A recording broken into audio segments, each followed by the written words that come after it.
fariha biha jadduh, gembira dengannya kakeknya, yaitu Maulana Syekh Muhammad Arsyad Al-Banjari, karena beliau bikin acara manaqib untuk guru beliau, yaitu Syekh Muhammad bin Abdul Karim As-Samman Al-Madani. Kita bertaan melakukan ini supaya apa? Bikin gembira guru-guru kita, menyebabkan senang datu-datu kita. Maulana Syekh Muhammad Arsyad Al-Banjari radhiyallahu anhu, beliau adalah seorang yang alim, seorang yang wali daripada wali-wali Allah Subhanahu wa taala, dan ilmunya berkat daripada Syekh Muhammad bin Abdul Karim As-Samman Al-Madani. Syekh Muhammad bin Abdul Karim As-Samman Al-Madani lahir pada tahun 1130. Ada yang mengatakan 1132. Sedangkan Datuk Kalmayan lahir pada tahun 1122.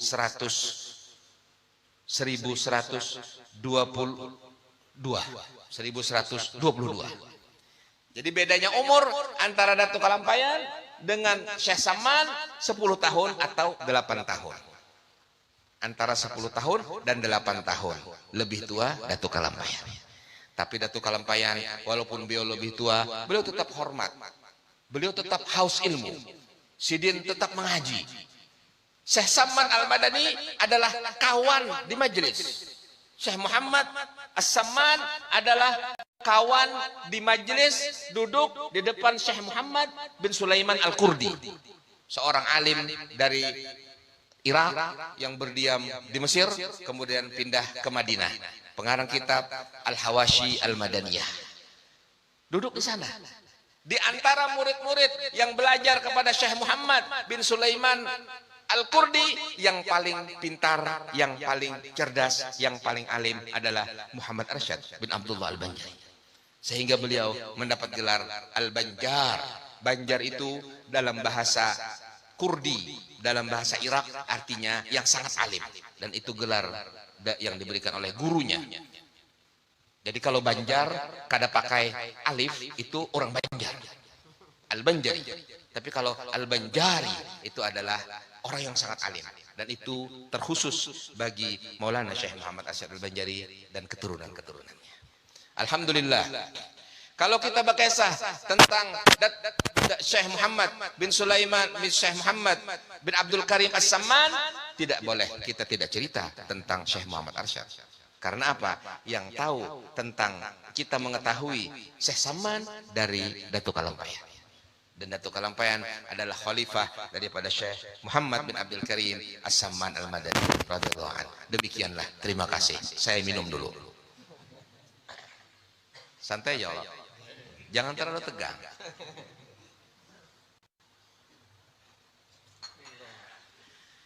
Adalah Tuan Syekh Muhammad bin Abdul Karim As-Samman Al-Madani radhiyallahu anhu dilahirkan di kota Madinah dari seorang ayah yang bernama Syekh Abdul Karim dan seorang ibu yang bernama Syekhah Mulaikah. Ada riwayat Syekhah Mulaikah itu bini Sidin Asy-Syarwaniyah, orang Syarwan, orang Rusia. Syekhah Mulaikah Asy-Syarwaniyah, istri daripada Syekh Muhammad bin Abdul Karim As-Samman. Sedangkan ibunya Syekh Samman adalah seorang dari keluarga Sayyidina Abu Bakar As-Siddiq radhiyallahu anhu, keturunan Sayyidina Abu Bakar As-Siddiq radhiyallahu anhu. Pamannya namanya Syekh Mustafa Al-Bakri, dan itu adalah guru daripada Syekh Samman Al-Madani radhiyallahu anhu warḍah. Di masa kecilnya Syekh Samman sangatlah cinta kepada orang-orang yang menuntut ilmu.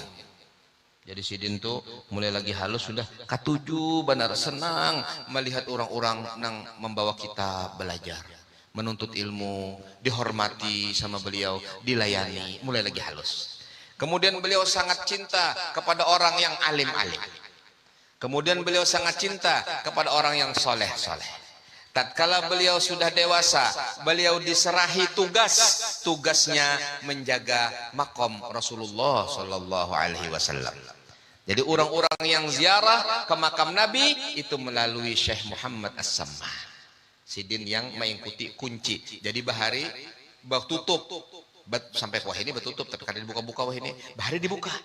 Jadi kalau misalnya ada orang ziarah, kemudian orang itu orang yang alim, orang yang saleh, lapor kepada juru kunci, dibukakan masuk ke dalam.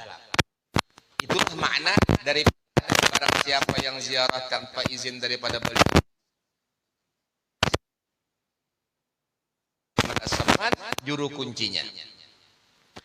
Maka pada waktu itu datanglah orang dari seluruh dunia yang ziarah ke makam Nabi Shallallahu Alaihi Wasallam dan bertemu dengan Syekh Samman.